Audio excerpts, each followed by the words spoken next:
ओम विष्णुपादाय कृष्णा पृष्ठाय भूतले श्रीमते भक्ति वेदांत स्वामी इति नामिने नमस्ते सरस्वते देवे गौरवाणी प्रचारिणे निर्विशेष शून्यवादी पाश्चात्य देश तारिणे।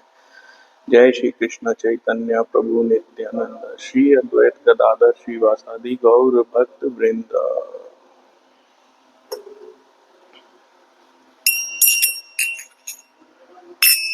जय राधा माधव जय कुंज बिहारी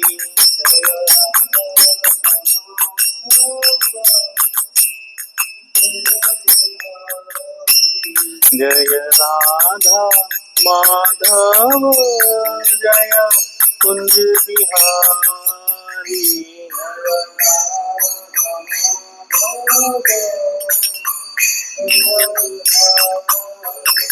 जय गोपी जन वल्लभ जय गिरिवर धारी।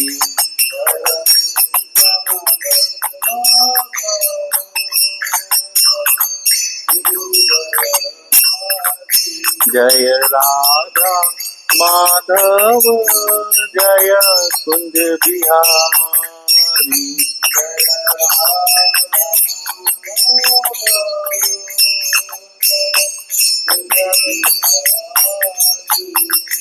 यशोदानंदन ब्रज जन रंजन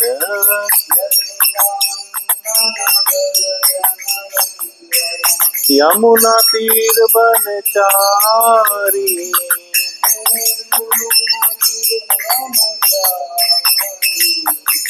जय राधा माधव जय कुंज बिहारी।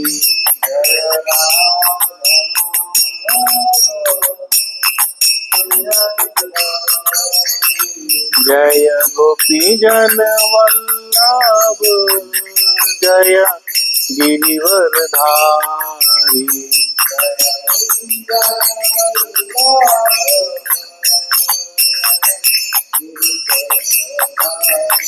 जय राधा माधव जय कुंज बिहारी।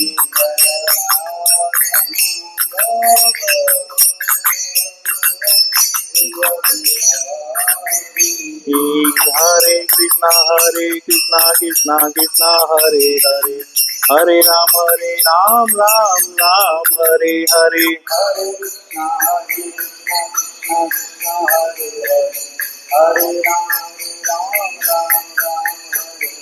हरे कृष्णा कृष्णा कृष्णा हरे हरे हरे राम राम हरे हरे।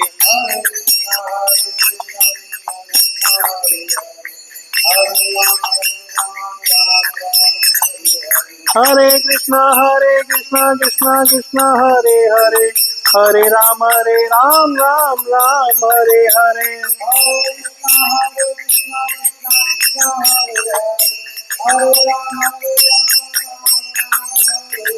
हरे कृष्णा कृष्णा हरे हरे हरे राम राम हरे हरे।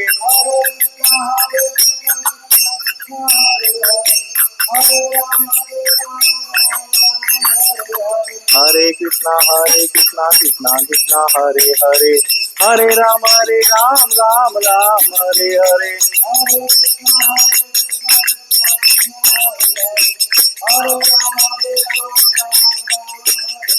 जय राधा गोपीनाथ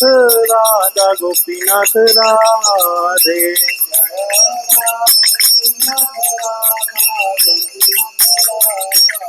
जय जगन्नाथ बलदेवा जय सुभद्रमा।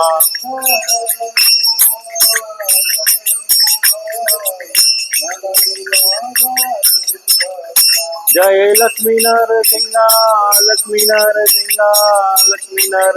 जय लक्ष्मी नरसिंहा।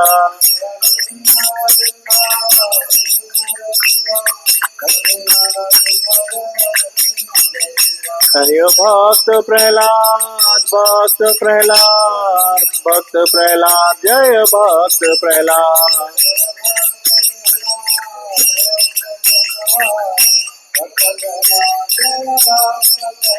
जय गौर निताय गौर निताय गौर निताय जय गौर निताय।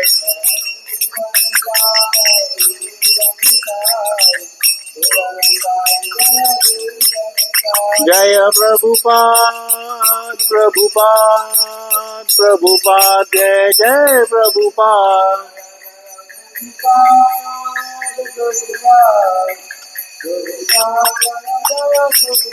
जय जय गुरुदेव गुरुदेव गुरुदेव जय जय गुरुदेव।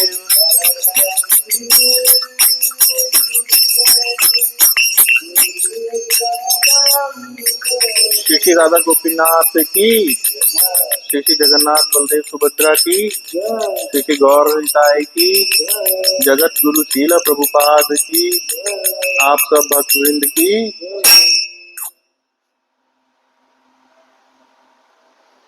ओम नमो भगवते वासुदेवाय। ओम नमो भगवते वासुदेवाय। ओम नमो भगवते वासुदेवाय। ओम नमो भगवते वासुदेवाय। नारायणं नमस्कृत्यं नरं चैव नरोत्तमं देवीं सरस्वतीं व्यासं ततो जयमुदीरयेत्। शृणावता स्वकथा कृष्ण पुण्य श्रवण कीर्तनः हिद्यन्ते स्त्यो हिद्भद्राणि विद्युनोति सहस्तताम्।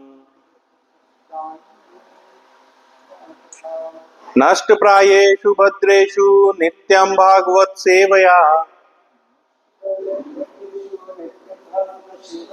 भगवत उत्तम श्लोके भक्तिर्भवति नैष्ठिकी।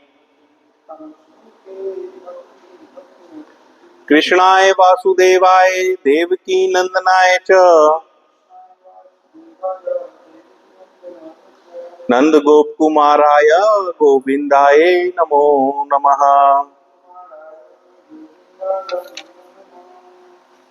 हरे कृष्णा। आज हम लोग द्वितीय स्कंद के 10वें अध्याय के 41वें नंबर श्लोक को देखेंगे और श्लोक आप सभी की सुविधा के लिए बोर्ड पे लिख दिया है। राइटिंग बहुत अच्छी नहीं आई है, फिर भी कोशिश कीजिएगा समझने की। और मेरे पीछे पीछे 3 बार श्लोक को दोहराएंगे।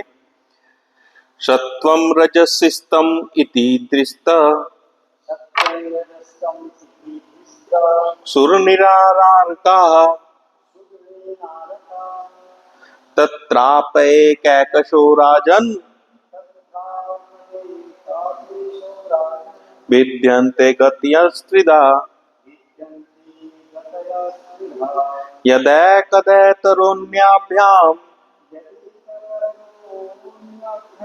स्वभाव उपहन्यते। सत्वं रजस्तम इति तिष्ठः सुरनिरारकाः तत्राप्यैकैकशो राजन् भिद्यन्ते गतया स्त्रिधा यदैकैकतरोऽन्याभ्याम्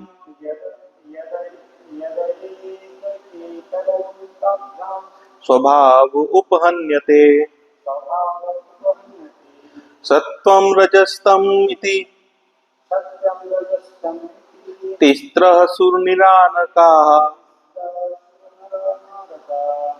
तत्राप एकैकशो राजन् विद्यन्ते गतया स्त्रिधा यदैकैकतरोऽन्याभ्याम् स्वभाव उपहन्यते।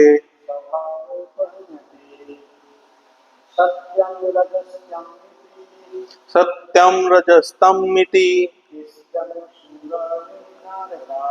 तिस्रः सुरनिरारकाः तत्राप एकैकशो राजन् विद्यन्ते गतयस्त्रिधा यदेकैक्तरोन्याभ्याम स्वभाव उपहन्यते। अन्वय, अनुवाद एवं तात्पर्य। श्री श्रीमद कृष्ण कृपा मूर्ति अभय चरणारविंद भक्ति वेदांत स्वामी महाराज शीला प्रभुपाद के द्वारा शीला प्रभुपाद की जय। अन्वय देखते हैं। सत्वम सत्व गुण, रज रजोगुण, तम तमोगुण, इति इस प्रकार, तिस्त्र तीन, सुर देवता, नृ मनुष्य, नारकाह नारकीय अवस्था में पड़ा हुआ, तत्र अपि वहां भी, एकैक्ष दूसरा, राजन हे राजा, भिद्यन्ते में बांट देते हैं, गतयः गतियां, त्रिधा तीन, यदा उस समय जब, एकैक्तर एक दूसरे के प्रति, अन्याभ्याम दूसरों से, स्वभाव स्वभाव आदत, उपहन्यते प्राप्त करता है। अनुवाद श्लोक का। प्रकृति के विभिन्न गुण सतोगुण, रजोगुण तथा तमोगुण के अनुसार विभिन्न प्रकार के प्राणी होते हैं, जो देवता, मनुष्य तथा नारी मुक्ति के द्वार खोलने के लिए श्रीमद् भागवतम सदैव महत् अर्थात महान आत्माओं की संगति की शिक्षा देता है। ऐसे पुरुषों की संगति करना जो इस भौतिक संसार पर अधिकार जमाना चाहते हैं, नरक के भयंकर अंधकारमय भाग में प्रवेश करने के बराबर होता है। मनुष्य को महापुरुष की संगति के द्वारा अपने आप को ऊपर उठाना चाहिए। यही जीवन की पूर्णतया का मार्ग है। श्रील प्रभुपाद की जय।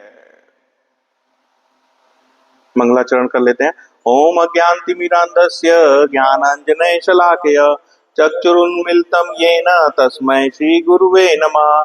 श्रीचैतन्यमनोभीष्टं स्थापितं येन भूतले स्वयं रूप कदा मह्यं ददाति स्वप्नदान्तिकम्। वन्देऽहं श्रीगुरु श्रीयुतपदकमलं श्रीगुरु वैष्णवांच श्रीरूपं सागरजातं सगण रघुनाथान्वितं तं सजीवं सावधैतं सावधूतं परिजन संगितं कृष्ण चैतन्य देवं श्री राधा। हरे कृष्णा। आज हम 41 नंबर श्लोक पे आ चुके हैं और इससे पिछले वाले श्लोक में 40वें श्लोक तक हमने क्या देखा कि किस तरीके से भगवान ने जीवात्माओं को कर्मों के अनुसार परमात्मा ने उत्पन्न किए हैं और इनमें कौन कौन शामिल था।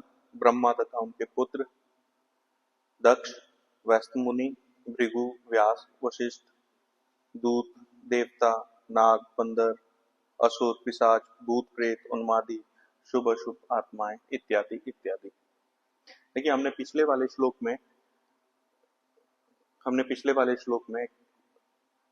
अन्वय देखा था, कुशल अकुशल मिश्रा।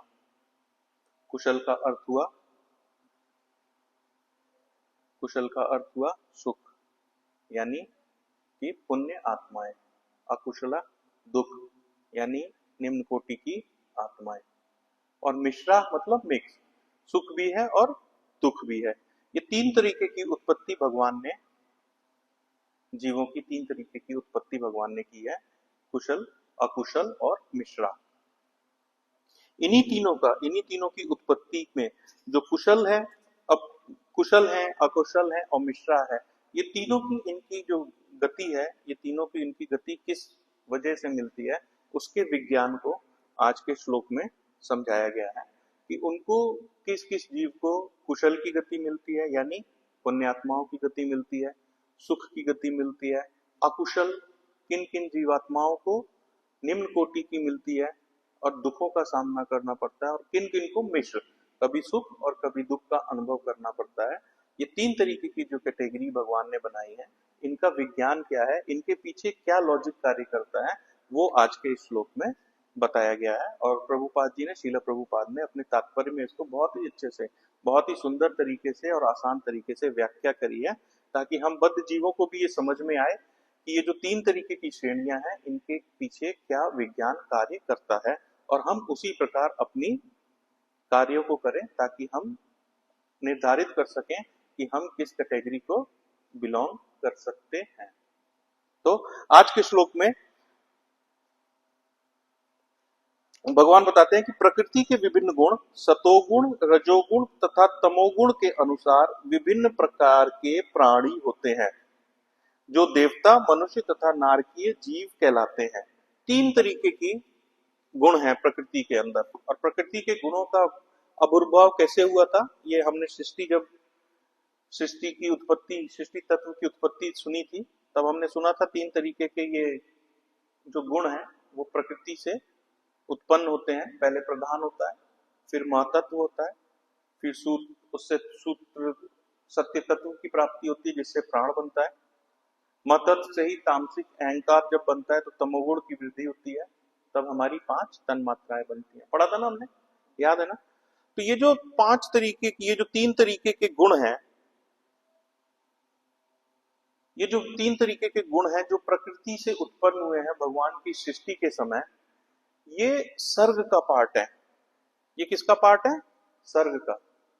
हमने 2 तरीके की सृष्टि निर्माण पढ़ा था, सर्ग और विसर्ग, याद है ना आप लोग को? सर्ग कौन सी सृष्टि है? जिसको स्वयं कृष्ण ने, महाविष्णु ने बनाई है। विसर्ग कौन सा सृष्टि है? जिसको ब्रह्मा जी ने बनाई है। ब्रह्मा जी जिनको स्वयं किसने बनाया? महाविष्णु ने। उन्होंने उसके बाद जो सृष्टि बनाई उसको नाम दिया विसर्ग। और ब्रह्मा जी से पहले जितने भी तत्व, 5 तत्व, अग्नि, पृथ्वी, जल, वायु, आकाश, 3 तरीके की गुण, रजोगुण, तमोगुण, सतोगुण, और 5 तन्मात्राएं, 5 इंद्रियां, 5 कर्मेंद्रियां, ये सारी भगवान ने सर्ग में बनाई हैं। तो सर्ग के अंदर ये सारी क्या है? ये इंग्रेडिएंट्स हैं, जिन इंग्रेडिएंट्स को इकट्ठा करके ब्रह्मा जी ने इस सृष्टि की रचना की, और वो आती है विसर्ग के अंदर। तो ये जो 3 तरीके के गुण हैं भगवान ने, तमोगुण, रजोगुण और सतोगुण, इनका जो निर्माण किया, इन्हीं निर्माण को लेकर के, इन्हीं इंग्रेडिएंट्स को लेकर के ब्रह्मा जी ने 3 तरीके के जीवों का निर्माण किया। सतोगुणी जीवात्मा जितनी थी उनको देवताओं का आसन दिया गया, जिनके अंदर रजोगुण की प्रधानता थी उनको मनुष्य की योनि मिली, और जिनके अंदर तमोगुण की प्रधानता थी उनको मिली निम्न कोटि की योनियां, पशु, पक्षी, पातालवासी, कीड़े मकोड़े। इस हिसाब से ये चैनलाइज था, ये चैनल था हर एक जीवात्मा को उसके कर्मों के अनुसार, उसकी चेतना के अनुसार उसको विभिन्न विभिन्न शरीर प्रदान करने का। आप समझ पा रहे हैं मेरी बात को? रजोगुण में क्या होता है, और जहां ये यहाँ श्लोक में बता रहे हैं कि रजोगुण, मनुष्य प्रजाति सामान्यतः रजोगुणी ही होता है, उसके अंदर रजोगुण की अधिकता होती है। देवता के अंदर सतोगुण की अधिकता होती है, और तमोगुण की अधिकता होती है राक्षसी प्रवृत्ति के लोगों में, या कीड़े कटोरे निम्न योनि के लोगों में। मनुष्य जो रजोगुणी प्रभाव में, हर वक्त रजोगुणी प्रभाव में रहता है, आया तो इस पृथ्वी पे कुछ समय के लिए ही है, कुछ समय के लिए है इस धरती पे, कुछ समय के लिए है, लेकिन रजोगुण के प्रभाव में वो ये भूल जाता है कि उसका इस धरती पर वास बहुत ही क्षणिक है, और वो किस में लग जाता है? इकट्ठा करने में। ये इकट्ठा कर लो, वो इकट्ठा कर लो, इतना कर लो, उतना कर लो, अगले 5 साल का कर लो, अगले 10 साल का कर लो, रखता चलता है, इकट्ठा करता चलता है। जबकि सत्यता क्या है कि किसी भी क्षण इस धरा को छोड़ करके अपने कर्मानुसार दूसरे शरीर में या दूसरे गंतव्य पे जाना ही जाना है। मनुष्य ये रजोगुण के प्रभाव में इस बात को भूल जाता है, और इसी बात को आगे बता रहे हैं कि सतोगुण, रजोगुण तथा तमोगुण के अनुसार विभिन्न प्रकार के प्राणी होते हैं, जो देवता, मनुष्य तथा नारकीय जीव कहलाते हैं। यही नहीं राजन, जब प्रकृति का कोई एक गुण अन्य दो गुणों से मिलता है तो वह तीन में विभक्त हो जाता है। अब ये बड़ी टेक्निकल बात है। देखिए, ऐसा नहीं है कि मनुष्य अगर रजोगुणी है, अगर रजोगुणी किसमें रजोगुण की प्रधानता है उसको मनुष्य की योनि दी, तो बाकी के दो सतोगुण और तमोगुण उसको इफेक्ट नहीं करेंगे। गुण, तीनों गुण, चाहे सतोगुण हो, रजोगुण हो या तमोगुण हो, मनुष्य को, निम्न कोटि के जीवों को या उच्च कोटि के जीवों को, तीनों को ये गुण प्रभावित होते हैं। तीनों लोग इन गुणों से प्रभावित होते हैं। देवता भी इन गुणों से छूटे नहीं है। हालांकि देवताओं में प्रधानता किसकी होती है? सतोगुण की। लेकिन हमने देखा है, शास्त्रों में कई बार वर्णित आया है कि देवताओं में भी तमोगुण का वास आ ही जाता है। इंद्र महाराज, इंद्र महाराज का एग्जाम्पल देख, हमें ग्रंथों से मिलता है, भागवतम में भी आएगा। देवता होते हुए भी, सतोगुणी होते हुए भी, तमोगुण का जैसे ही उनको मिश्रण हुआ, उनका मन किस पे आ गया? अहिल्या, गौतम ऋषि की पत्नी। और उनके मन में क्या आया? उन्होंने गौतम ऋषि का वेश धारण किया और अहिल्या के संग व्यभिचार किया।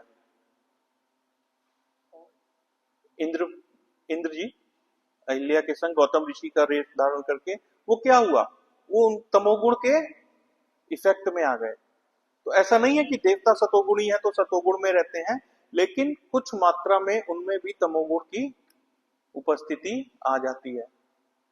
इसी प्रकार मनुष्य है, उस पर भी इन तीनों गुणों का प्रभाव होता है।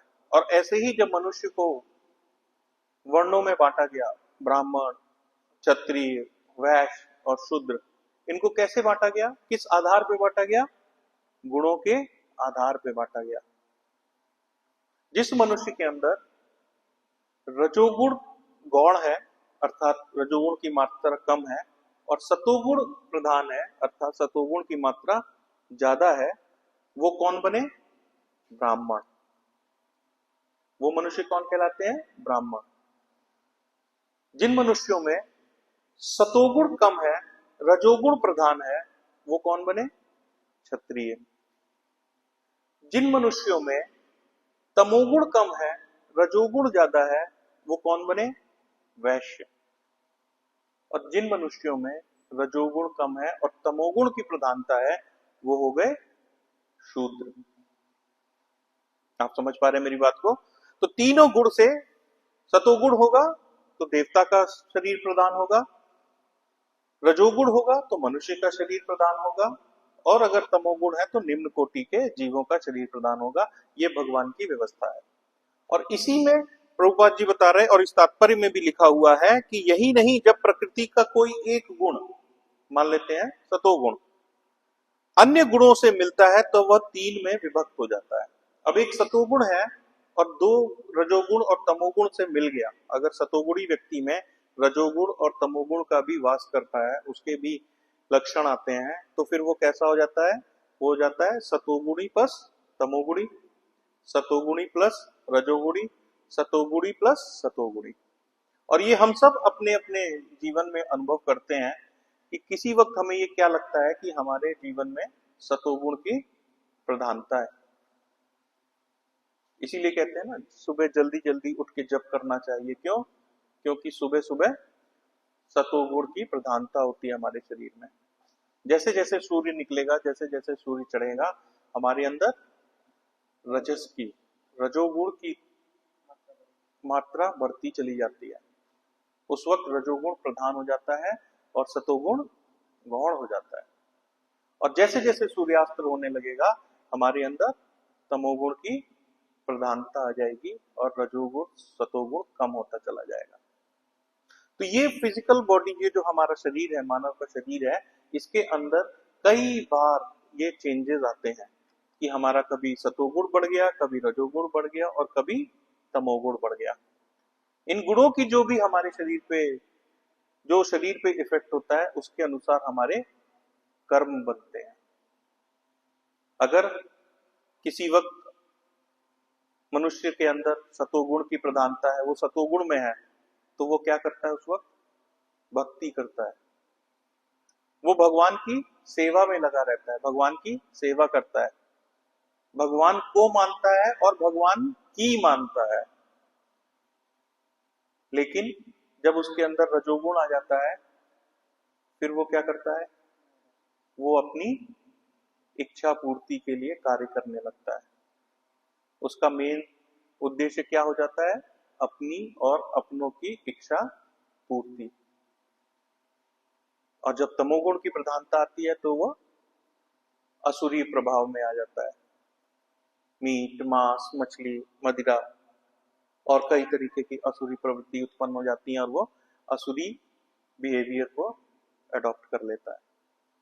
तो इसी चीज को बोला है कि तीनों गुण, जब प्रकृति का कोई एक गुण अन्य गुणों से मिलता है तो वह तीन में विभक्त होता है। इसी प्रकार प्रत्येक प्राणी अन्य गुणों से प्रभावित होता है और उसकी आदतें अर्जित कर लेता है।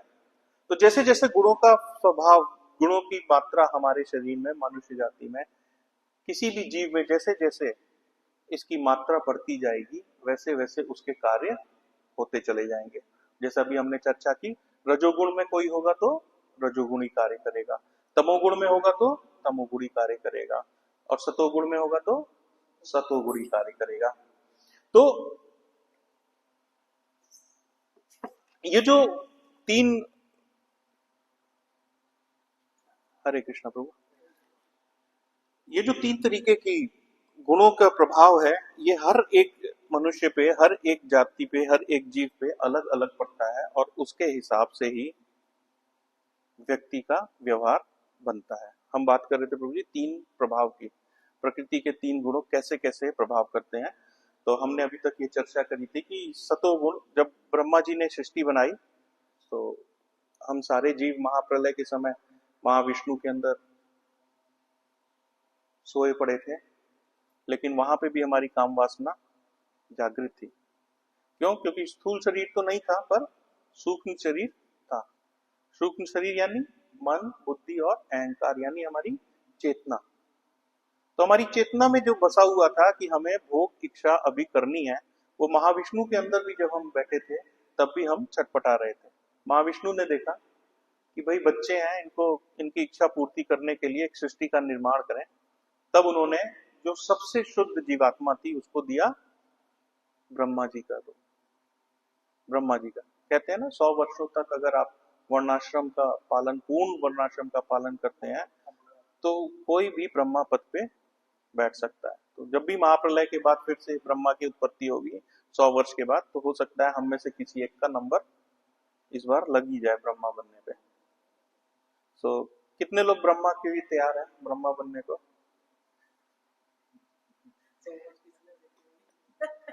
भक्त को कभी इच्छा नहीं होती प्रभु, भक्त की कभी इच्छा नहीं होती ब्रह्मा बनने की, क्योंकि उसको पता है ब्रह्मा बनेगा तो फिर 100 वर्ष के बाद मृत्यु है, 100 वर्ष के बाद मृत्यु है। भक्त को चाहिए गोलोक, ये जन्म मृत्यु जरा व्याधि से परे। तो ये जो तीन गुणों को सृष्टि भगवान ने करी, भगवान ने इन तीन ब्रह्मा जी ने इन तीन गुणों को नहीं बनाया।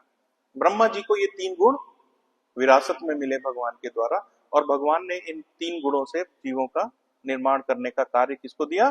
श्री ब्रह्मा जी को। ब्रह्मा जी ने सतोगुण में जब जीवात्माएं थी उनको देवता का रूप दिया, जो तमोगुण में थी उनको निम्न कोटि के जीवों का दिया, और जो रजोगुण में थी उन्हें मनुष्य का दिया। इस मनुष्य में भी आगे जाकर के ब्राह्मण, शूद्र, वैश्य और क्षत्रिय अलग अलग गुणों के हिसाब से अलग अलग वर्गीकरण हो गया, लोगों को उनका जीवन मिल गया। गुणों की संगति हम चर्चा कर रहे थे कि गुणों की जो संगति होती है वही हमारे कर्म बनाती है, और हमारे कर्म ही क्या निर्धारित करते हैं? हमारा गंतव्य। देखिए ये बहुत बहुत गूढ़ बात है, और प्रभुपाद अपने हर तात्पर्य में लगभग यही समझाते हैं कि हम और आप जिस योनि में है ना, ये योनि बहुत खतरनाक योनि है। सबसे खतरनाक योनि है ये योनि, मनुष्य की योनि। हम में से किसी को नहीं पता कि कल शायद हमें कुत्ते का शरीर मिल जाए, कल शायद हमें सुअर का शरीर मिल जाए। किसी की भी आज ही मौत आ सकती है और कल ही उसको शरीर में जाना पड़ जाएगा। कितनी बड़ी बात है। अगर इस चेतना में हम और आप जीव अगर इस चेतना में अपना एक एक पल व्यतीत करता है कि अगली घड़ी में हो सकता है उसको निम्न कोटि का भी शरीर मिल जाता है, तो उसके कर्म कैसे होंगे? उसके कर्म होंगे सतोगुण।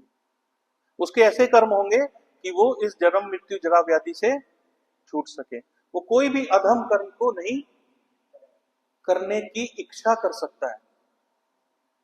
जीव मात्र इच्छा करता है, जीव मात्र इच्छा करता है, सैंक्शन उसको भगवान करते हैं, तब जाकर के कोई भी कार्य क्रियान्वित होता है।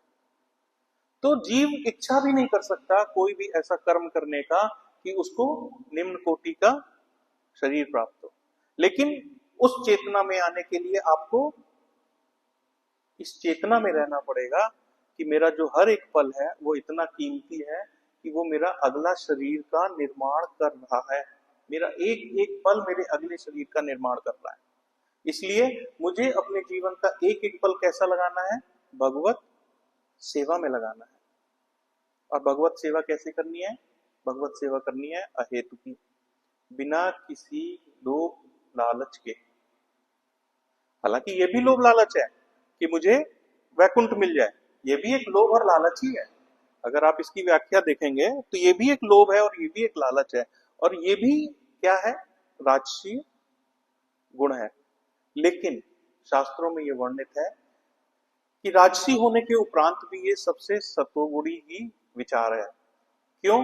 क्योंकि आप किसी भी परिस्थिति में हैं, आप भक्ति तो कीजिए ही कीजिए।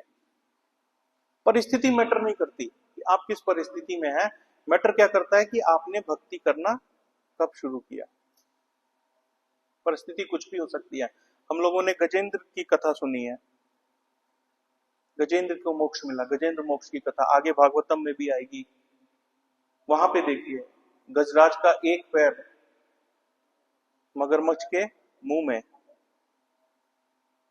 कितना दर्द हो रहा होगा, और लगातार मगरमच्छ उनको पानी में खींच रहा है। उसी पल गजराज की भक्ति जागृत हो गई और उन्हें भगवान की याद आ गई। उसने वहीं पे गिरे हुए मगरमच्छ के दर्द को सहते हुए भी और ये देखते हुए भी कि मुझे मगरमच्छ पानी में खींच के लेके जा रहा है, उन्होंने वहीं से भगवान की स्तुति, भगवान की भक्ति को प्रारंभ किया। और जिसका नतीजा क्या निकला? भगवान ने हाथ बढ़ा के उनको अपने धाम वापस ले गए, सदगति प्रदान की। तो हम जिस परिस्थिति में हैं, अगर उसी परिस्थिति में अगर भगवान के नाम का, भगवान की भक्ति वहीं से शुरू करते हैं, तो ये यकीन मानिए कि हमारा भगवत धाम का टिकट कंफर्म है। लेकिन भक्ति हमें वहीं से शुरू करनी पड़ेगी जिस अवस्था में भी हम हैं। हम ये नहीं सोच सकते कि एक बार इस जल से बाहर निकल जाएं, मगरमच्छ से छूट जाएं, उसके बाद भगवान की भक्ति करेंगे। अभी समस्या में पड़े हैं तो अभी नहीं। और इंसान की प्रवृत्ति क्या हो गई है? जब वो मुश्किल में पड़ा होता है तो वो खुद ही हाथ पैर मारता है, वो भगवान पे सरेंडर करता ही नहीं है। क्यों?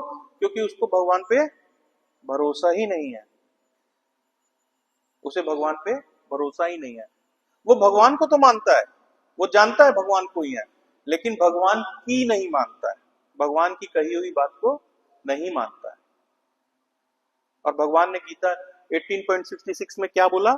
सर्वधर्मान परित्यज्य माम एकम शरणम व्रज अहम त्वाम सर्व पापेभ्यो मोक्षयिष्यामि मा शुचः। भगवान ने डंके की चोट पे बोला अर्जुन को कि हे अर्जुन, जाओ और इस संसार में इस बात का डंका पीट दो कि मैंने बोला है कि जो सारे धर्मों को छोड़ करके एक मेरी शरण को प्राप्त करता है उसके मैं सारे पापों का नाश करता हूं, डरो मत। और भगवान ने ये बात अर्जुन को क्यों जिम्मेदारी दी बोलने के लिए? भगवान स्वयं भी बोल सकते थे, लेकिन शास्त्र बताते हैं कि भगवान परिस्थिति के अनुसार कभी कभी अपनी बातों को भी पलट जाते हैं। लेकिन भगवान का जो भक्त कोई शब्द अगर एक बार बोल देता है तो भगवान बाध्य हो जाते हैं उस शब्द को पूर्णतः पालन करने के लिए। इसलिए भगवान ने ये जिम्मेदारी अर्जुन को दी कि हे अर्जुन, तुम जाकर के इस चीज को डिक्लेयर करो कि जो सारे धर्मों को छोड़ करके, सारे वर्णों को, सारे आश्रम को छोड़ के एक मेरी शरण में आएगा, उसका मैं सारे पापों से उद्धार करूंगा। इतनी बड़ी गारंटी होने के बावजूद भी हम मनुष्य इस बात को पचा नहीं पाते, इस बात को समझ नहीं पाते और जगह जगह दर दर हम भटकते रहते हैं, ना प्रभु जी। इसी चीज के लिए प्रभुपाद आगे बताते हैं कि अलग अलग प्राणी किसी एक विशेष गुण द्वारा संचालित होते हैं, किंतु इसके साथ अन्य दो गुणों का भी उन पर प्रभाव पड़ सकता है। सामान्य रूप से सभी बद्धजीव भौतिक बंधन के कारण रजोगुण से प्रभावित होते हैं, क्योंकि प्रत्येक जीव अपनी इच्छा पूर्ति के लिए प्रकृति पर प्रभुत्व जमाने का प्रयास कर रहा है। मनुष्यों के संग सबसे बड़ा प्रॉब्लम कहाँ है कि वो प्रकृति के ऊपर अपना प्रभुत्व जमाना चाहता है, वो मालिक बनना चाहता है। मैं, मेरा, मेरे स्त्रियां मेरे हिसाब से चले, मेरे बच्चे मेरे हिसाब से चले, ये सृष्टि मेरे हिसाब से चले। तो ये जो इच्छा है, ये किस चीज से आती है? ये रजोगुण के कारण आती है। जब रजोगुण बढ़ता है हमारे चित्त में, जब रजोगुण का प्रभाव बढ़ता है, तो हमारे अंदर ये अभिलाषा आती है कि हम मालिक हैं, मैं इस सृष्टि का मालिक हूं, मेरा जन्म इस सृष्टि को भोगने के लिए हुआ है। और ये क्या है? मिथ्या अहंकार है। अहंकार है और ऊपर से क्या है? मिथ्या। मिथ्या क्यों? क्योंकि ये शाश्वत नहीं है, ये पृथ्वी शाश्वत नहीं है, हम शाश्वत नहीं है, तो ये अहंकार भी शाश्वत हो ही नहीं सकता। और इसके उलट मनुष्य जब बुद्धिमान लोगों की संगति में आता है, जब गुरु, संत और शास्त्र की संगति में आता है, तो उसको क्या पता चलता है कि वो एक मालिक ना होकर के एक सेवक है। देखिए कई लोग चर्चा करते हैं सेवक और नौकर में, वो फिर वो फर्क, वो सेवक को वो नौकर मान लेते हैं। सेवक और नौकर में फर्क होता है। नौकर वो होता है जिसको कुछ चीज वापस मिलती है, कुछ सेवा देने के कारण। हम सबके घर में नौकर है, हम पैसे देते हैं, अनाज देते हैं, कुछ भी देते हैं, तो वो सेवा करता है। वो उतनी ही सेवा करता है जितना उसको धन प्राप्त होता है। लेकिन सेवक क्या करता है? सेवक निष्काम भाव से सेवा करता है। उसको इससे कोई मतलब नहीं होता कि बदले में उसे क्या मिल रहा है। उसके अंदर सिर्फ एक चीज की प्रधानता होती है कि मेरा स्वामी मेरी सेवा से खुश रहे। तो हम नौकर नहीं है, हम हैं सेवक।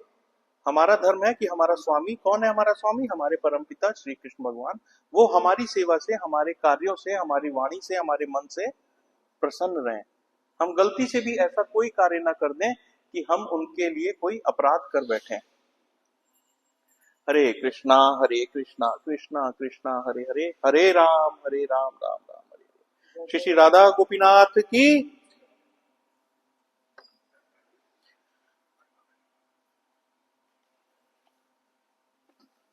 प्रभुपाद जी आगे लिख रहे हैं, किंतु रजोगुण पृथक होने पर भी अन्य गुणों के संसर्ग में होने से उनके द्वारा प्रभावित हो जाने की संभावना सदैव बनी रहती है। यदि कोई अच्छी संगति करता है तो वह सतोगुण का विकास कर सकता है, और कुसंगति करता है तो वह अंधकार या तमोगुण के विकास कर सकता है। ये संगति, देखिए, ये अधिकार मानव के पास है, जीव के पास है कि वो कैसी संगति कर सकता है। अच्छी संगति करेगा, भगवत भक्तों की संगति करेगा, तो भगवत सेवा में लीन रहेगा। बुरे लोगों की कुसंगति करेगा तो तामसिक विचारों में घिरा रहेगा। और माया का कार्य है जीव को भ्रमित करना। और माया कभी भी आदेश नहीं देती है, ए ये काम करो। माया प्रलोभन देती है। माया कैसे कहती है? प्रलोभन देती है। आज जरा इसको टेस्ट करके देखें तो बड़े लोग शाम को पीते हैं और मस्त रहते हैं, बड़ी अच्छी अच्छी बातें करते हैं। कुछ नहीं होता एक बार टेस्ट करने में, कुछ नहीं होता। टेस्ट तो करो। अच्छा एक घूंट तो लो। माया प्रलोभन देती है, कभी ये नहीं कहे "हट, ये खत्म करो"। प्रलोभन देती, एक घूंट, एक घूंट। अरे बड़ा मजा आता है, लेके तो देखो। फिर आदमी हार गया, उसने कहा सतोगुण सुबह दिखेंगे। आज तो चलने दो, माया ने घेर लिया। तो माया का काम है घेरना। प्रभु जी माया को तो मैंने देखा है मंदिर के दरवाजे से घेरते हुए लोगों को। नीचे कोई मुझे मिला, 15 मिनट समझाया भी उसको, और ऊपर गायब है। नीचे कढ़ी चावल खाया और चला गया। वो जी ऑटो नहीं मिलेगा 6:30 के बाद यहाँ से ना घर जाने के लिए।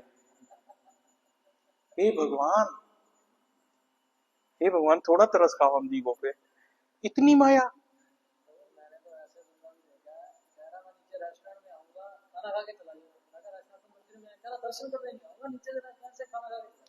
मतलब इतनी माया प्रभु, कोई घर से आया 4 बजे से मैं उसको फॉलो अप कर रहा हूँ, तू ओला कर लेना, इससे आ जाना, उससे आ जाना, और प्रसादम भी है, मुझसे मिल के जाना। नीचे भी मिला और पूरी बात हो रही है, उसको समझा रहा सब। और फिर आधे घंटे में फोन किया, दिखे नहीं। और उसकी वाइफ भी कह रही भाभी नहीं दिखी। मैं क्या, भाभी ऊपर ही डांस कर रही होंगी भगवान के कीर्तन में। वो तो बाद में पता चला नीचे से ही निकल गए, क्यों? क्योंकि अंधेरा हो रहा था। फिर वो, अब कितना समय लगता ऊपर आके दर्शन करने का, लेकिन नहीं, माया का प्रलोभन है ये। ना ना, 8 बजे बाद तो ऑटो नहीं मिलेगा, कैसे जाएगा? वो बह गया माया में। पर वो ये नहीं समझा उसका रह क्या गया, क्या मिस हो गया। ये बहुत बड़ी बात है प्रभु जी कि हम लोग किसी भी क्षण किसी भी योनि में जा सकते हैं। ये चेतना नहीं है लोगों में, फर्क ही नहीं है लोगों को। तो संगति का ये असर होता है। संगति पे तो रहीम जी का भी एक दोहा था ना, जो रहीम उत्तम प्रकृति का करी सकत कुसंग, चंदन विश्व व्यापत नहीं लिपटत रहत भुजंग। हाई स्कूल में याद किया था ना रहीम के दोहे, 10th के।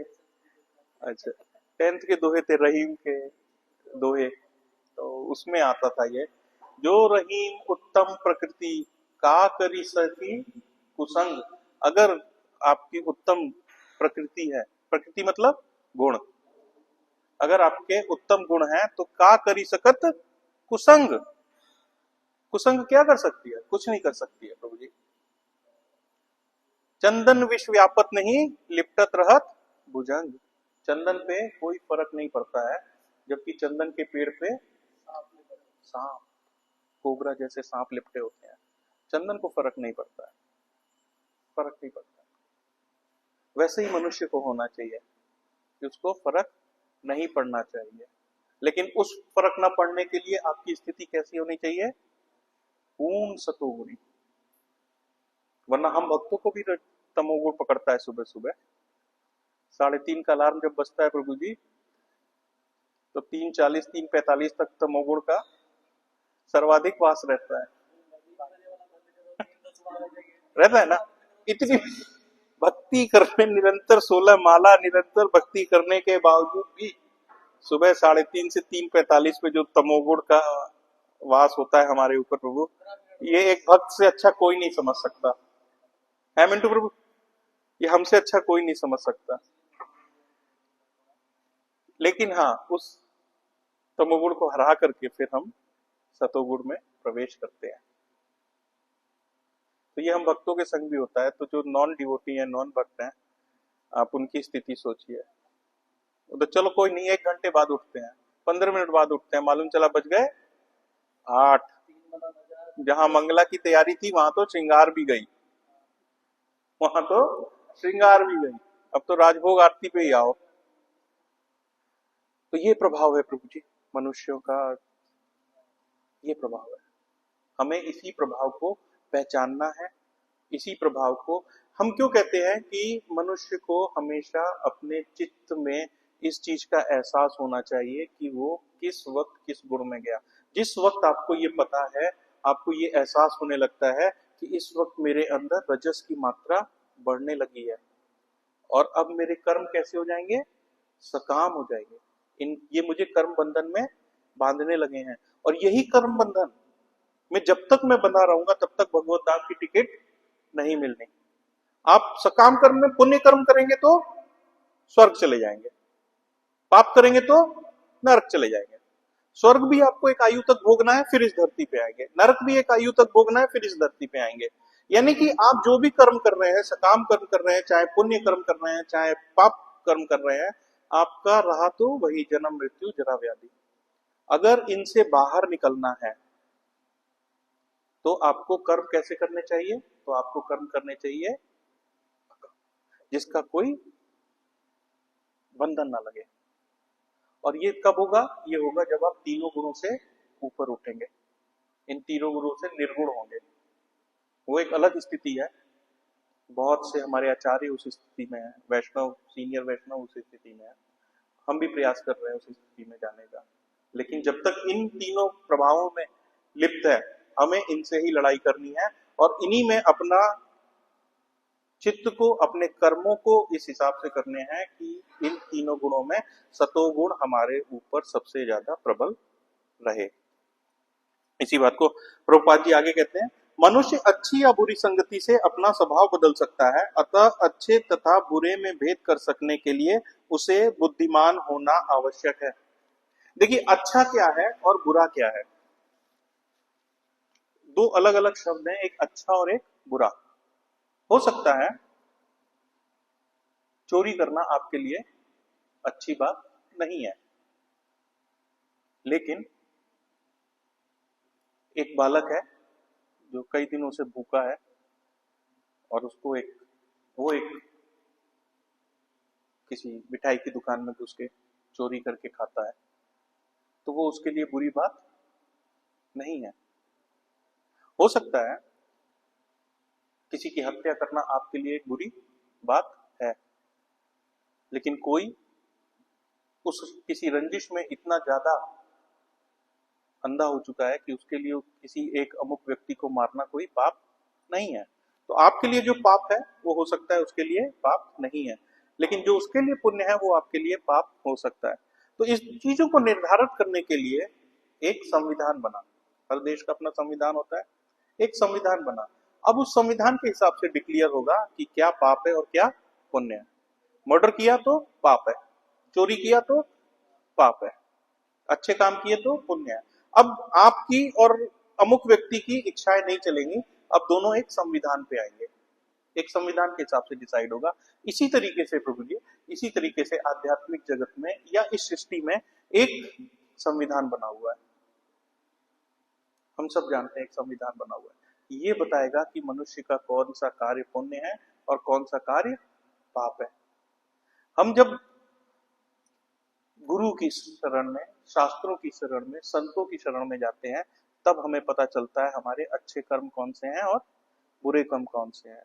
और उसके लिए बुद्धि की आवश्यकता है, बुद्धि की आवश्यकता है, विवेक की आवश्यकता है, जो आपको ये बता सके कि आपके ये जो कर्म है वो शास्त्रों के विपरीत हैं, और अगर शास्त्रों के विपरीत है तो वो कर्म क्या है? पाप है। अगर शास्त्रों के अनुसार है तो वो कर्म क्या है? पुण्य है। तो इसी बात को प्रभुपाद ने यहाँ लिखा कि अतः अच्छे तथा बुरे में भेद कर सकने के लिए उसे बुद्धिमान होना आवश्यक है।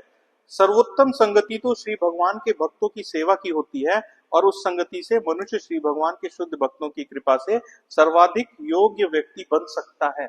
जैसा कि हम श्री नारद मुनि के जीवन के बारे में पढ़ते हैं। नारद मुनि बहुत उच्च कोटि के वैष्णव हैं, और इस पूरे मतलब समस्त ब्रह्मांडों में सिर्फ एक नारद मुनि है जिनके पास एक शक्ति है कि वो किसी भी क्षण किसी भी ब्रह्मांड में जा सकते हैं। असंख्य ब्रह्मांड है, सबका बटा हुआ है, और सबके संग अच्छा संबंध है। हर ब्रह्मांड में उनके फ्रेंड है? वो नारायण नारायण करते हुए आपकी बात उसको, उसकी बात इसको, वो भी कर देंगे, और भगवत प्रेम भी बना रहेगा, फिर भी वो भगवान के सबसे प्रिय है। जबकि नारद भगवान के बारे में, नारद जी के बारे में हम सब जानते हैं कि वो एक दासी के पुत्र थे, और प्रभुपाद जी यहाँ लिखते हैं कि वे जन्म से एक दासी के पुत्र थे। वे अपने पिता तक को नहीं जानते थे। आप समझ रहे हैं इस बात को? नारद भगवान को यह भी नहीं पता था कि उनके पिता कौन है। आप समझ के देखिए किस किस स्तर की वो थी, मतलब कि उनको ये भी नहीं पता था कि उनके पिता कौन है। फिर भी उनकी भक्ति सेवा, उनकी संतों के प्रति समर्पण इतना ज्यादा था कि भगवान ने उनको अपना शिष्य बनाया। शिक्षा भी नहीं थी, नर्सरी भी नहीं गए थे नारद जी, नर्सरी भी नहीं गए थे, शिक्षा भी नहीं थी, लेकिन चूंकि साधु को संग, उनका उच्चिष्ट खाना, उनके बर्तन धोना, उनकी सेवा करना, वो इतने ज्यादा इसमें लिप्त थे कि उन्हें भगवत ज्ञान की प्राप्ति हुई। और जो आदमी नर्सरी भी नहीं गया है, जिसने नर्सरी की भी पढ़ाई नहीं की है, वो किसका गुरु है? नारद जी वेद व्यास के। वेद व्यास महाराज के गुरु कौन है? महर्षि नारद। वेद व्यास ने क्या किया? सारे वेदों को लिखा, जो भगवान का अंशावतार है, कृष्ण के अंशावतार वेद भगवान वेद व्यास जी। और उनके गुरु कौन है? नारद जी, जो स्वयं नर्सरी तक नहीं गए। इसे कहते हैं भगवत कृपा। लेकिन ये कैसे मिलती है? सुसंगति से, भक्तों के संग से, भक्तों की सेवा से। और ऐसे ही एक एग्जाम्पल हम आगे भी पढ़ेंगे छठे स्कंद में, अजामिल का। अजामिल का नाम सुना होगा प्रभु जी। ब्राह्मण कुल में जन्म लिया, सारे कार्य कैसे अपेक्षित थे? ब्राह्मण के, सतोगुणी। पर एक वैश्या के प्यार में अंधे होकर के उनके सारे कार्य कैसे हो गए? तमोगुणी।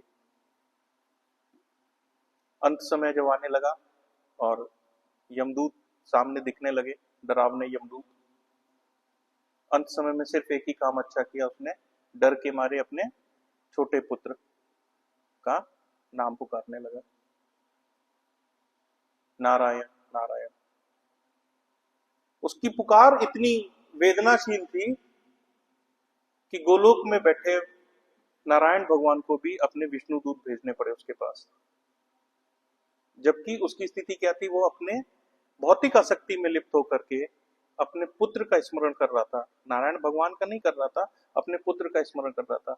लेकिन भगवान इतने कृपालु हैं, इतने कृपालु हैं कि उन्होंने जब उसके मुख से नारायण नारायण का नाम सुना तो वहां यमदूत की जगह विष्णु दूत भेज दिए, जिन्होंने उसका अजामिल का उद्धार किया। तो भगवान इतने दयालु हैं कि अगर गलती से भी आपने उनके नाम का स्मरण कर लिया है तो भगवान आपको छोड़ने वाले नहीं। हम मनुष्य में, आप में इतना सामर्थ्य ही नहीं है कि हम इतने पाप कर सके कि उसको भगवत नाम के द्वारा काटा ना जा सके। इतना सामर्थ्य ही नहीं है हमारे आप में कि हम इतना पाप कर लें कि हमें भगवत नाम के द्वारा उस पाप को काटा ना जा सके। इसीलिए भगवत नाम की इतनी महिमा है। इसीलिए कलयुग में क्या कहा गया? भगवत नाम, केवल एक उपाय भगवत नाम, जो आपको सारे पापों से दूर करेगा और भगवत धाम की प्राप्ति होगी। तो आज के इसमें लास्ट में प्रभुपाद जी क्या कहते हैं? अतः मुक्ति के द्वार खोलने के लिए श्रीमद् भागवतम सदैव महान आत्माओं की संगति की शिक्षा देता है। ऐसे पुरुषों की संगति करना जो इस भौतिक संसार पर अधिकार जताना चाहते हैं, नरक के भयंकर अंधकारमय भाग में प्रवेश करने के बराबर है। आप जब जब इस पृथ्वी पे, इस भौतिक प्रकृति पे प्रभुत्व जमाने के लिए अपनी इच्छाओं को प्रबल करेंगे, तब तब आप ये मानिए कि आपका नरक का द्वार प्रशस्त होता जा रहा है, अर्थात आपकी नरक की टिकट आरएसी से कंफर्म में बदलने वाली है। तो हमें क्या करना है? स्वर्ग जाना है? स्वर्ग जाएंगे तो फिर वापस आएंगे बाबू जी। अच्छा, मिलना है उनसे? तो फिर ठीक है, फिर आपको कर्म ऐसे करने पड़ेंगे कि हमें स्वर्ग जाना, स्वर्ग की प्राप्ति हो प्रभु जी। देखिए प्रभु जी, ये भी अलग अलग उसमें है कुछ। हाँ, कर्म है प्रभु जी। और हर व्यक्ति विशेष के अपने कर्म होते हैं। एक विशेष समुदाय है, उसमें अगर आप कुछ ऐसे कर्म करते हैं कि किसी हिंदू को आप, या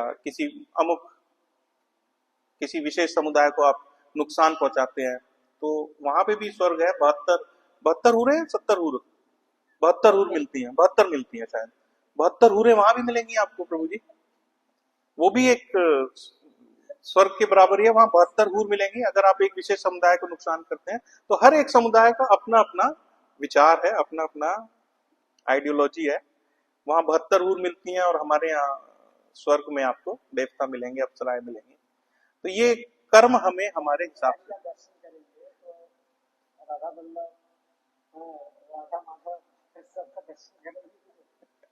ये आपको स्वर्ग में नहीं मिलेंगे, आपको सिर्फ वैकुंठ गोलोक में मिलेंगे। वहां साक्षात मिलिए, दर्शन क्या करना, उनके संग रहिए प्रभु जी। और कई जन्म लग जाएंगे, पता नहीं किस जन्म के बाद हमें गोलोक मिलेगा, पर प्रयास करना चाहिए। पर ये पक्का है, शास्त्रों में वर्णित है, आचार्यों ने बताया है कि इस जन्म में जिस जगह से हम अपनी भक्ति छोड़ेंगे, अगले जन्म में भक्ति हमें वहीं से मिलेगी। कई लोग ऐसे होते हैं, हम देखते हैं अपने जीवन में, अभी अभी भक्ति में आए हैं और बहुत तेजी से प्रगति करने लगते हैं। देखा है ना? तो धीरे धीरे क्या होता है, ईर्ष्या होती है। मैं तो इतने साल से कर रहा हूँ भक्ति, ये तो अभी 15 दिन ही हुए इसको आए हुए हैं, 15 दिन में ये ऑल्टर पे पहुंच गया, मैं तो अभी तक नहीं पहुंचा। भक्तों में भी आ जाता है प्रभु जी, भक्तों में भी आ जाता है ये। कोई बात नहीं, हम भक्त भी एक्चुअली में लड़ रहे हैं प्रभु जी। हम रोज लड़ाई कर रहे हैं माया के संग, अब मुक्त नहीं है। हम हर पल माया के संग लड़ रहे हैं, लेकिन हमें ये ज्ञात है कि हमें ये लड़ाई लड़नी है और जीतना भी है। इस उद्देश्य से हम लड़ रहे हैं। जो सरेंडर कर देता है वो नीचे से कड़ी चावल खा के चला जाता है। जो सरेंडर नहीं करता है वो ऊपर आकर के भगवत कृपा और राजभोग खा के जाता है। राजभोग खा के जाता है, बिल्कुल ठीक बात मिंटू प्रभु, वो राजभोग खा के जाता है। तो ये स्थिति है, आपने कब सरेंडर कर दिया? सरेंडर कर देंगे तो जैसे कर्म है उस हिसाब से ब्रह्मा जी आपको अगला शरीर दे देंगे। और अगर लड़ते रहेंगे तो ये यकीन मानिए, भगवान बहुत दयालु है।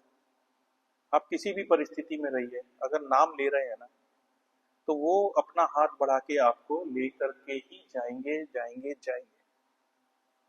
और हम सबके ऊपर एक विशेष कृपा ये भी है प्रभु जी कि जगत गुरु श्रीला प्रभुपाद वैकुंठ लोक में बैठे हैं, और वो ये बोल के गए हैं कि उनके पास वैकुंठ की बैकडोर की चाबी है, पिछले दरवाजे की चाबी। आप चिंता मत कीजिए, आगे के दरवाजे पे कितनी भी लंबी लाइन लगी होगी, चिंता मत कीजिए। होता है ना मिंटू प्रभु, यहाँ पे वीआईपी दर्शन के लिए लड़ाई होती है, मुझे बैकडोर से आना है?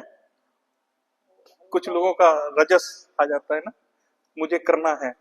फिर वो ये भी भूल जाते हैं कि वैष्णव की सेवा कैसे करनी है, वैष्णव का आधार कैसे करना, एक अलग बात है।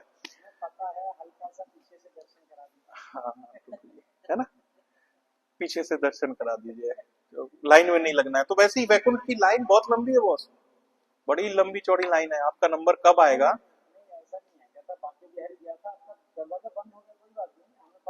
अब पीछे से कर लिया हमने 500 रुपए देके, है ना?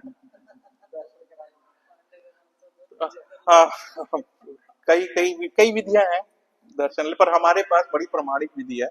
प्रभुपाद जी के पास बैकडोर की चाबी है, एंड ही ओपनली डिक्लेयर्ड कि उनके बताए हुए 4 नियम 16 माला, बस और कुछ नहीं करना है। पूरी जिंदगी दिल से 4 नियम 16 माला भगवत सेवा, खत्म। और आपका बैकडोर से भगवान के घर लेकर के जाना किसकी जिम्मेदारी? श्रील प्रभुपाद। हमें मेहनत करनी नहीं है, हमें तो मेहनत करनी नहीं है। जैसे प्रभु जी अगर क्लास में आपको बता दे आपकी टीचर, इन 3 सवाल को कर लो, और यही 3 सवाल पेपर में आएंगे और इन्हीं 3 सवाल को करके आप पास हो गए, जिंदगी आसान हो गई कि नहीं हो गई? पूरी उतनी मोटी मोटी किताब पढ़ने की जरूरत है क्या? फिर उन्हीं 3 सवाल पे कंसंट्रेट किया, उनको पूरा किया, लिखा और आप टॉप कर गए। यही व्यवस्था है प्रभु की, यही व्यवस्था है, सिर्फ यही व्यवस्था है। करने कितने हैं? 3 काम करने हैं। 16 माला टाइम से, जब आपके अंदर सतोगुण की प्रधानता हो।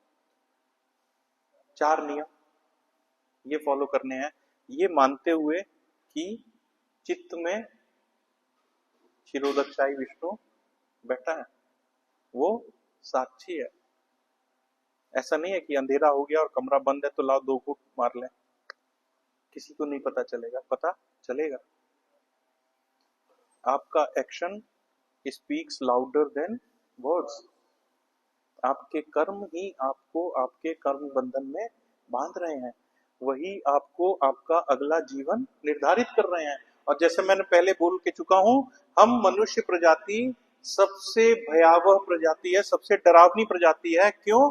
क्योंकि हम ये नहीं जानते कि अगला दिन शायद हम में से कुछ लोग कल की डेट में किसी कुत्ते के शरीर में हो, किसी सुअर के शरीर में हो। किसी को नहीं पता मृत्यु कब हमें ले जाएगी, और हमारे कर्म हमारा अगला शरीर बना रहे हैं। इस चेतना में अगर हम और आप हर समय अपना जीवन यापन करते हैं तो यकीन मानिए भगवत धाम इसी जन्म में फिक्स है। लोगों को कई कई 100 साल लग जाते हैं, पर हम कलयुगी के ऊपर ये बड़ी एक विशेष कृपा है। आप ये मानिए बाकी के तीनों युग में ना, सतोयुग, सतयुग में, त्रेता युग में, द्वापर में, जैसे प्रभु जी ने बोला ना, स्टेप बाय स्टेप ही जाना होता था। पहले स्वर्ग, फिर ब्रह्मलोक, फिर उसके ऊपर सतोलोक, उसके ऊपर जाकर के फिर आपको XYZ जाना पड़ेगा। लेकिन कलयुग के प्राणियों को, हम और आपको एक बड़ी विशेष कृपा मिली है इस कलयुग में कि हम सीधा गोलोक जा सकते हैं। और वो जाएंगे कैसे, वो मैंने आपको बताया। वहां बैठा कौन है? अपना एजेंट, मैंने आपको वो भी बताया।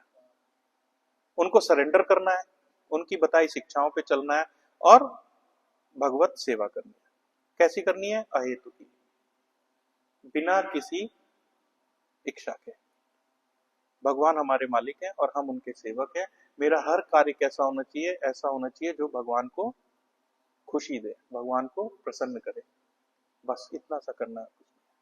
जीवन में एक उसूल, बहुत मैं हर बार यही बात बोलता हूं और आज भी बोलता हूं, जीवन में एक उसूल जरूर बना के चलिए कि भगवान को मानिए ना मानिए ये आपके ऊपर है, लेकिन भगवान की जरूर मानिए।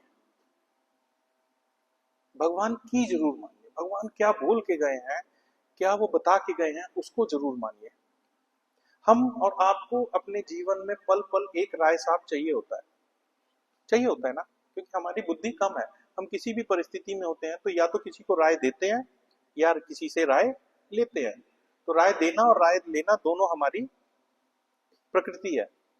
तो वो राय देना और राय लेना, अगर दोनों काम हम किसी ऐसी चीज से करें जो स्वयं भगवान के मुख से बोली गई है, भगवत गीता से, तो आप सोच के देखिए कि हमारे कार्य कितने उत्तम गति के होंगे।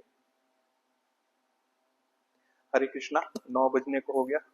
हरे कृष्णा, वाणी को यही विश्राम देता हूं आज। आप भक्तों का कोई प्रश्न, कोई टीका, कोई संशय?